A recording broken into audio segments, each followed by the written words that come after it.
کر رہ گئی تھی۔ آہستگی سے اس پر اپنی گرفت ڈھیلی کرتے ہوئے وہ اسے آزاد کر کے مڑا اور بنا کچھ کہے کرسی پر بیٹھ کر اسے بھی بیٹھنے کا اشارہ کیا تھا۔ آئی ایم سوری، تھوڑا کنٹرول سے باہر ہو گیا تھا۔ وہ دل نشیں کو میز پر انگلیاں بجاتے ہوئے اپنی طرف متوجہ کر کے گمبھیر لہجے میں بولا تھا۔ دل نشیں نے اپنی نظریں اس پر سے ہٹا کر میز پر بچھے پوشاک پر جما دی تھیں۔ وہ شدید خفا تھی، خود سے، دانیال سے، ساری دنیا سے وہ شدید خفا تھی۔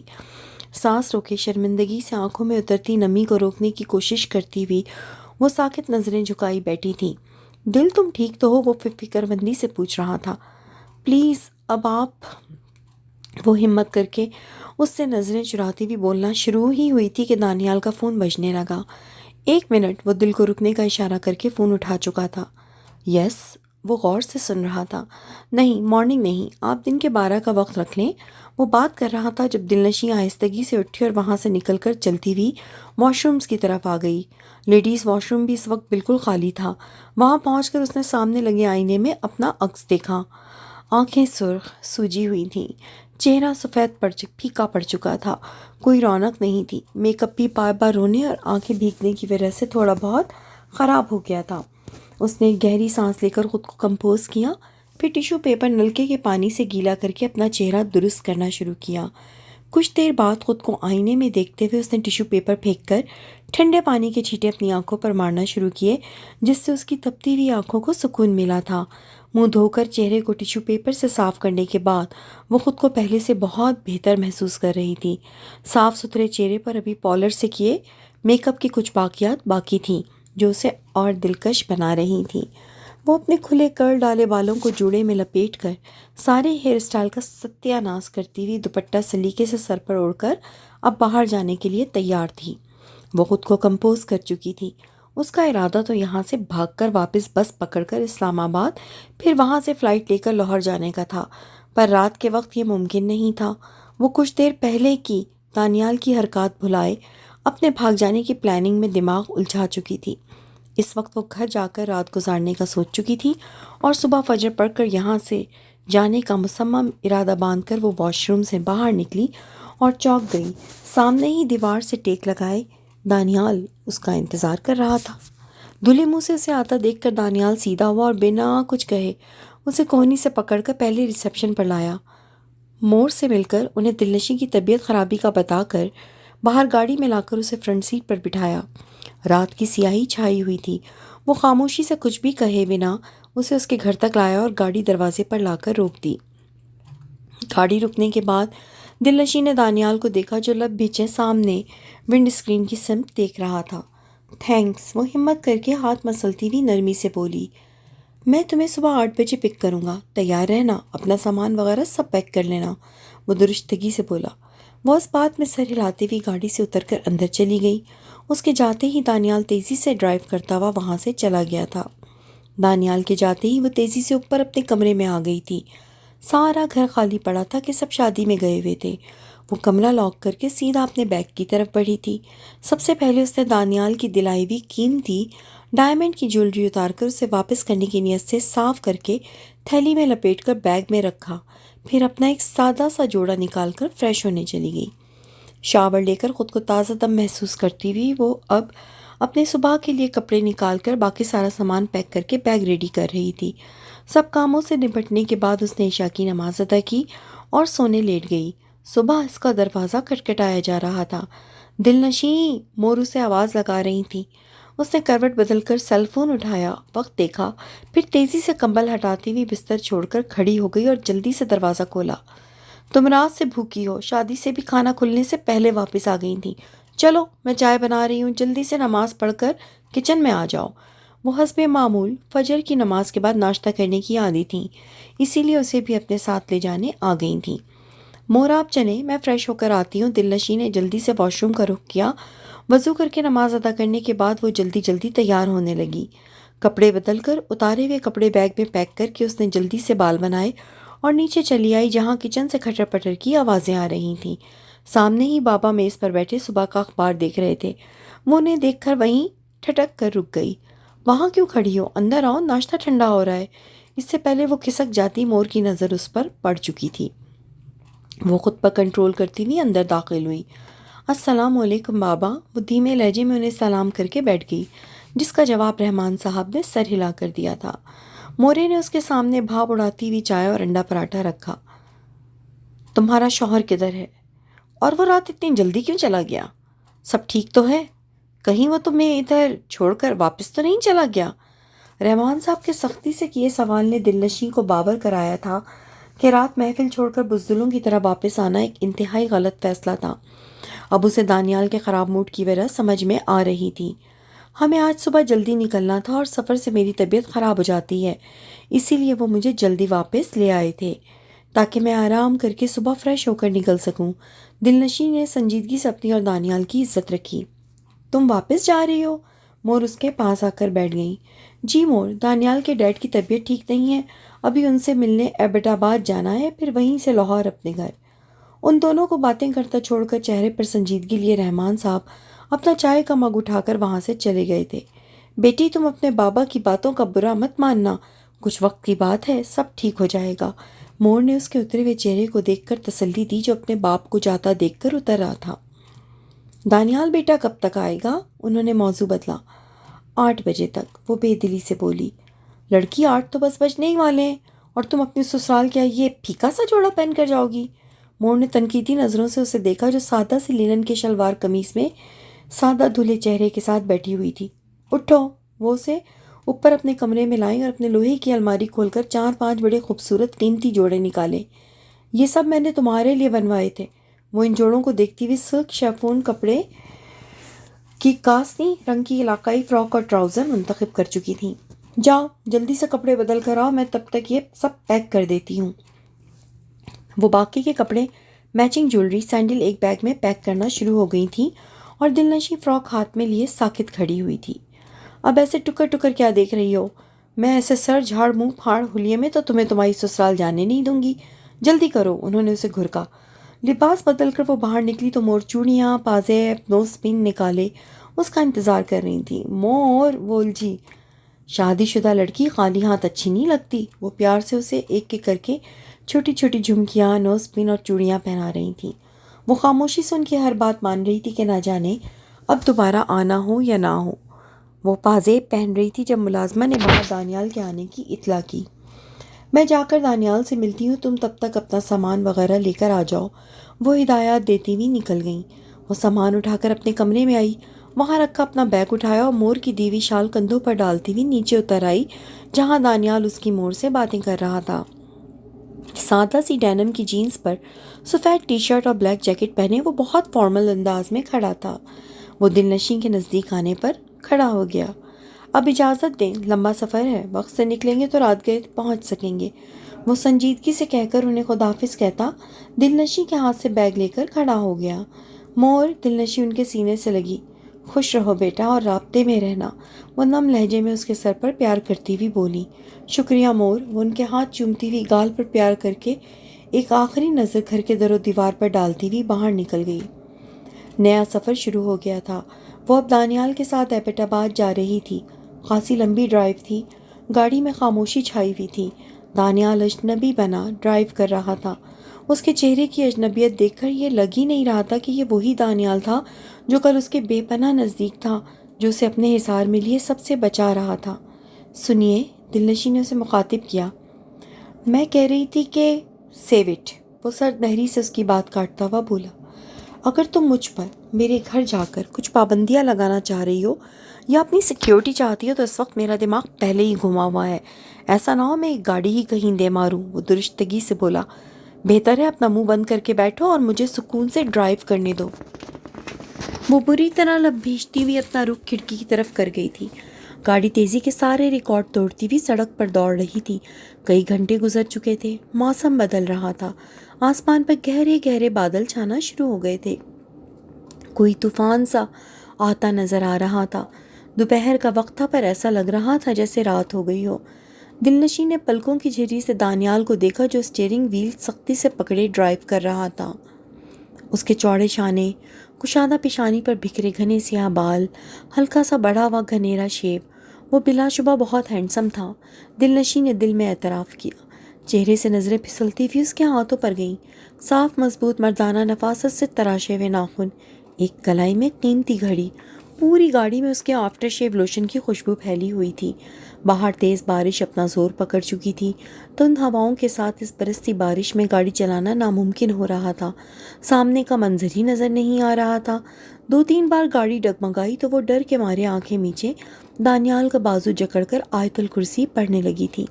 دل نشیں کے چہرے پر چھائے خوف کو دیکھ کر دانیال نے راستے میں رکنے کا ارادہ کر لیا تھا۔ گاڑی اونچی نیچی پتھریلی سڑک پر تیزی سے دوڑ رہی تھی۔ موسلا دھار بارش کی وجہ سے سردی بھی بڑھ سی گئی تھی۔ بارش کے پانی سے بھیگی مٹی کی مہک ماحول میں رچی بسی تھی جو دل نشیں کو محصور کر رہی تھی۔ آسمان پر ابھی بھی کالے کالے بادل چھائے ہوئے تھے اور وقفے وقفے سے گرج چمک کے ساتھ مینا برس رہا تھا۔ وہ چپ چاپ اس موسم اور راستے سے گھبرا کر دانیال کو دیکھ رہی تھی جو لب پیچھے اتنے خطرناک موسم میں گاڑی چلا رہا تھا۔ وہ اسے مخاطب کرنا چاہتی تھی پر سر کہنے سے اس نے منع کر دیا تھا۔ دانیال کہنا اسے خود عجیب سا لگ رہا تھا۔ تنگ آ کر اس نے پکار ہی لیا، سنیے۔ دانیال نے ابرو جھکا کر اسے دیکھا۔ وہ موسم بہت خراب ہے، آپ کہیں گاڑی روک لیں؟ وہ جلدی سے بولی۔ کیوں؟ اس نے تیکھے تیکھے لہجے میں پوچھا۔ اگر اللہ نہ کرے کوئی حادثہ ہو گیا تو؟ دل نشیں کے لہجے میں خوف تھا۔ ویسے بھی 3 گھنٹے تو ہو ہی گئے ہیں آپ کو ڈرائیو کرتے ہوئے، تھوڑا ریسٹ بھی مل جائے گا، وہ نرمی سے بولی۔ آگے جا کر ایک کیفے ہے، وہاں رکیں گے، کچھ کھا پی کر آگے روانہ ہوں گے، اس نے سنجیدگی سے اپنا پلان بتایا۔ دانیال کی بات سن کر وہ اپنے خوف کو دل میں دبائے آنکھیں میچ کر دل ہی دل میں آیت الکرسی پڑھ کر اپنا، دانیال کا اور گاڑی کا، یہاں تک کہ راستوں تک کا بھی احسار کرنا شروع ہو گئی تھی۔ ہم کتنی دیر میں ایبٹ آباد پہنچیں گے؟ سناٹے سے گھبرا کر وہ پھر بول اٹھی۔ 6-7 گھنٹے بعد، وہ بنا اس کی طرف دیکھے بولا تھا۔ لہجہ دوبارہ پہلے کی طرح سرد ہو گیا تھا۔ لگتا ہی نہیں تھا کہ یہ وہ آدمی ہے جو اس کے گھر اس کی ڈھال بنا کھڑا تھا، جس نے اسے ایسے چھوا تھا کہ وہ سندل ہو گئی تھی۔ آئی ایم سوری، رات میری وجہ سے آپ کو شرمندگی اٹھانی پڑی، وہ ہاتھ مسلتی ہوئی بولی۔ اشارہ شادی کے فنکشن کی طرف تھا جہاں سے وہ زبردستی واپس چلی آئی تھی۔ وہ بنا جواب دیے، بنا اس کی سمت دیکھے خاموشی سے ڈرائیونگ پر فوکس کیے ہوئے تھا۔ 1 گھنٹے بعد گاڑی ایک قصبے میں داخل ہوئی اور ایک چھوٹے سے مگر صاف ستھرے پتھروں سے بنے ہوٹل کے آگے اس نے گاڑی روکی۔ بارش کا زور ابھی بھی بہت زیادہ تھا۔ اس نے پچھلی سیٹ پر پڑا اپنا کوٹ اٹھا کر دل نشیں کی طرف بڑھایا۔ کیوں؟ دل نشیں نے بنا کوٹ پکڑے حیرت سے پوچھا۔ بارش بہت تیز ہے، خود کو کور کرو اور تیزی سے گاڑی سے اتر کر اندر چلنا ہے، وہ ہدایات دے رہا تھا۔ پر بول جی، اب کیا پرابلم ہے مس واٹ ایور؟ وہ ٹھیک ٹھاک زد ہوا تھا۔ آپ کا کوٹ خراب ہو جائے گا، میں اپنی شال کھول کر اوڑھ لیتی ہوں۔ وہ ہچکچاتے ہوئے اس کے ہاتھ میں موجود ارمانی کے بیش قیمت کوٹ کو دیکھ رہی تھی۔ تمہیں بھیگ کر اپنا تماشا بنوانے کا شوق ہوگا، پر مجھے یہ سب گوارا نہیں۔ مائنڈ اٹ، جب تک تم میرے ساتھ ہو میری عزت ہو۔ اور دانیال گردیزی کو اپنی عزت کی حفاظت کرنا آتا ہے۔ وہ اس کے ہاتھ میں زبردستی کوٹ تھما گیا تھا۔ جلدی کرو، میرے پاس وقت کم ہے، رات سے پہلے ایبٹ آباد پہنچنا ہے۔ وہ تحققانہ لہجے میں بولتا ہوا اترا اور دوسری طرف سے آ کے دل نشیں کی سائڈ کا دروازہ کھول کر اسے نیچے اترنے کا کہا۔ دل نشیں گاڑی سے اتری تو ٹھنڈی ہوا، تیز بارش کی بوچھار نے اسے بھگو دیا تھا۔ دانیال نے تیزی سے گاڑی لاک کر کے اس کا ہاتھ تھاما اور تقریباً بھاگتے ہوئے وہ اوسیلیو ہوٹل کے اندر داخل ہوا۔ ہفتے کی شام تھی، مقامی ہوٹل اس وقت کھچا کھچ بھرا ہوا تھا۔ وہ دونوں ایک ساتھ اندر داخل ہوئے تو کئی لوگوں کی آنکھوں میں ان کا کپل دیکھ کر ستائش اتر آئی تھی۔ سب کی نظروں سے بے نیاز وہ مغرور انداز میں گردن تانے دل نشیں کو ساتھ لیے ایک کونے والی میز منتخب کر کے بیٹھ گیا تھا۔ کیا لوگی؟ اس نے مینیو اٹھاتے ہوئے سوال کیا۔ چائے، وہ سادگی سے بولی۔ مینیو سے 2-3 آئٹم سلیکٹ کر کے اس نے آرڈر پلیس کیا اور خاموشی سے کرسی کی پشت سے ٹیک لگا کر اپنی ٹانگیں پھیلا کر بیٹھ گیا۔ کچھ ہی دیر میں سینڈوچز، سموسے اور چائے ویٹر سرو کر کے جا چکا تھا۔ دل نشیں کی پلیٹ میں سینڈوچ ڈال کر اس نے اپنی پلیٹ سیدھی کی اور کھانے سے انصاف کرنے لگا۔ چائے پی کر وہ دونوں ہی فریش ہو گئے تھے۔ والیٹ سے ہزار کے کڑکڑاتے ہوئے نوٹ نکال کر اس نے میز پر رکھے اور کھڑا ہو گیا۔ چلو، وہ اسے ساتھ لیے باہر نکل آیا تھا۔ بارش کی تیزی میں کمی آ گئی تھی اور وہ دونوں گاڑی میں بیٹھ کر آگے کی منزل کی طرف روانہ ہو گئے تھے۔ سفر تیزی سے جاری تھا جب دل نشیں نے دل میں پنپتے ہوئے سوال کرنے کا فیصلہ کیا۔ کیا آپ مجھے ایبٹ آباد پہنچنے سے پہلے اپنی فیملی کے بارے میں بتائیں گے؟ اور کچھ اپنے بارے میں بھی، جیسے آپ کی لائف، آپ کو کیا پسند ہے کیا ناپسند ہے، وہ سب جو مجھے جاننا چاہیے، تاکہ اگر آپ کے گھر مجھ سے کوئی کچھ پوچھ لے تو میں جواب دے سکوں، اس نے وضاحت کی۔ For God's sake miss what ever, وہ چڑ گیا تھا۔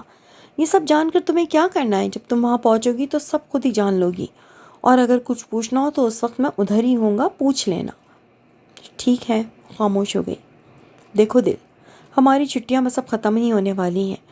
تمہاری فیملی والا پارٹ سب سے بدتر تھا۔ اب تو صرف میرے ڈیڈ سے ملنا ہے، انہیں مطمئن کرنا ہے، اور بس پھر واپس لاہور۔ تم اپنے گھر، میں اپنے گھر، وہ سکون سے بولا۔ اس کی بات سن کر دلنشین نے اپنا لب دانتوں تلے دبا لیا تھا۔ وہ ٹھیک ہی تو کہہ رہا تھا، اسے بھلا اس کی زندگی کے بارے میں جان کر کیا کرنا تھا؟ بس 2 دن اس کے ڈیڈ کے ساتھ گزار کر انہیں مطمئن کر کے واپسی، پھر سب ختم۔ دانیال کے رویوں سے، اس کی قربت سے اسے لگا تھا کہ شاید وہ اسے پیار کرنے لگا ہے، مگر وہ فیلنگ رکھتا ہے یا نہیں؟ اسے یوں ٹین ایجرز لڑکیوں کی طرح اس سے اب کچھ بھی پوچھنے کی ضرورت نہیں تھی۔ اگر اس کے گھر میں کسی نے پوچھا کب ملے، شادی کب ہوئی، دانیال کو کیا پسند ہے، اور وہ غلط جواب دے بیٹھی تو وہ خود ذمہ دار ہوگا۔ وہ اس کی پریشانیوں کو حل کرنے کی ٹھیکیدار نہیں تھی۔ اچھا ہے اس بدتمیز کھڑوس انا پسند انسان کو سبق ملے۔ وہ گاڑی کی سیٹ پر آرام سے سر ٹکائے آنکھیں موندے اپنی سوچوں میں گم تھی۔ یہ سفر جو اس نے خود شروع کیا تھا، کیا اس کا اختتام بھی وہ خود کرے گی یا دانیال کرے گا؟ نکاح کے بولوں کا اثر تھا یا دانیال ہی ساحر تھا؟ وہ اس کے دل میں دن بہ دن اپنی جگہ بناتا چلا جا رہا تھا۔ نکاح میں تو وہ عرض شیر کے بھی رہی تھی، پر دانیال، یہ احساس کچھ اور تھا۔ یہ آگ اور پانی کا کھیل تھا۔ میں اقرار کرتی ہوں، مجھے اپنے شوہر دانیال گردیزی سے پیار ہو گیا ہے، مگر میں انہیں یہ کبھی بھی نہیں بتاؤں گی، کیونکہ اگر میں نے بتا دیا یا میرے کسی رویے سے بھی انہیں پتہ لگ گیا اور انہوں نے مجھے نہ اپنایا تو بہتر ہے ہم باس سیکرٹری بن کر ہی رہیں، ورنہ میری جاب بھی جا سکتی ہے۔ اس کی سوچیں منتشر تھیں۔ محبت نہ ہونے پر صرف ایک بزنس ڈیل سمجھ کر اس کھڑوس کا یہ حال ہے تو ویسے اگر سچ میں دانیال کو مجھ سے محبت ہو گئی تو؟ یہ سوچ کر ہی اس کی بند پلکیں لرز اٹھی تھیں۔ رات کا اندھیرا پھیلنا شروع ہو گیا تھا اور وہ آنکھیں موندے بیٹھی تھی جب دانیال کی ترش آواز اس کی سماعتوں میں اتری۔ دل ناشن، دانیال نے اسے پکارا۔ دل، اب کے وہ زور سے بولا۔ ہم بس پہنچ گئے ہیں، اٹھ جاؤ۔ پتہ نہیں تم اتنی زیادہ سو کیسے لیتی ہو؟ اٹھو، حویلی آنے والی ہے۔ وہ اپنے مخصوص طنزیہ انداز میں اسے اٹھا رہا تھا۔ آئی ایم سوری، وہ آنکھیں کھولتی سیدھی ہوئی۔ میں سو نہیں رہی تھی، بس ایسے ہی کچھ سوچ رہی تھی، وہ سادگی سے بولی۔ دانیال نے ایک گہری نظر اس پر ڈالی جس کے رخساروں پر سرخی چھائی ہوئی تھی۔ اس کی آنکھوں میں چمک اور چہرے پر سکون چھا گیا تھا جو اندھیری کی وجہ سے دلنشیں نوٹ نہیں کر سکی۔ ایک پہاڑی موڑ کاٹ کر گھنے درختوں کے بیچ ایک عالیشان سرخ اینٹوں کی حویلی اپنی آب و تاب کے ساتھ موجود تھی۔ دانیال کی گاڑی کو پہچان کر دربان پھاٹک کھول چکے تھے۔ ہم پہنچ گئے ہیں، اب جیسے میں نے تمہارا ساتھ دیا تھا تمہیں بھی اب وہی رول اپنانا ہے۔ اس نے دلنشیں کو اس کی ذمہ داری باور کرائی اور گاڑی کا دروازہ کھول کر نیچے اتر کر دلنشیں کی سمت آ کر اس کا دروازہ کھول کر اپنا ہاتھ اس کے آگے پھیلایا۔ دلنشیں نے اپنے آگے پھیلی اس کی چوڑی صاف شفاف ہتھیلی پر اپنا نازک حنائی ہاتھ رکھا اور نیچے اتر آئی۔ وہ اسے لے کر اندر رہائشی حصے کی طرف بڑھا۔ جب دروازہ کھلا اور ایک خطرناک السیشن کتا اور ایک پیاری سی لڑکی دوڑتے ہوئے ان کے سمت آئے، کتے کو دیکھ کر دلنشیں لرز کر رہ گئی تھی۔ بڑے زور سے وہ دانیال کا شانہ تھام کر اس کی اوڑ میں پیچھے ہو گئی تھی۔ تبھی دانیال ہنستا ہوا نیچے بیٹھا اور اس کتے کو سہلانے لگا۔ ٹامی، ہاپتی ہوئی وہ لڑکی بھی اب نزدیک آ چکی تھی۔ ٹامی کے بچے، میرا سارا سرپرائز خراب کر دیا، پہلے مجھے ملنا تھا، وہ خفا خفا سے لہجے میں بولی۔ ٹامی کے کان سہلاتا ہوا دانیال کھڑا ہوا۔ کیسی ہو تم؟ وہ اب سامنے کھڑی لڑکی سے پوچھ رہا تھا۔ اس سے پہلے وہ جواب دیتی، دانیال نے اپنی پشت پر کھڑی دلنشیں کو شانوں سے تھام کر سامنے کیا۔ ان سے ملو، مائی وائف مس دانیال۔ سامنے کھڑی لڑکی کا چہرہ سخت ہو گیا تھا۔ اسے یقیناً دلنشیں اور اس کا تعارف پسند نہیں آیا تھا۔ اوہ ہاں، مجھے پتہ چلا تھا کہ تم نے کہیں شادی وادی کر رکھی ہے۔ خیر، اس نے پلکیں جھپکتے ہوئے بڑے مان سے دانیال کا بازو تھاما۔ اب وہ اسے کیا بتاتی کہ پورے خاندان کی طرح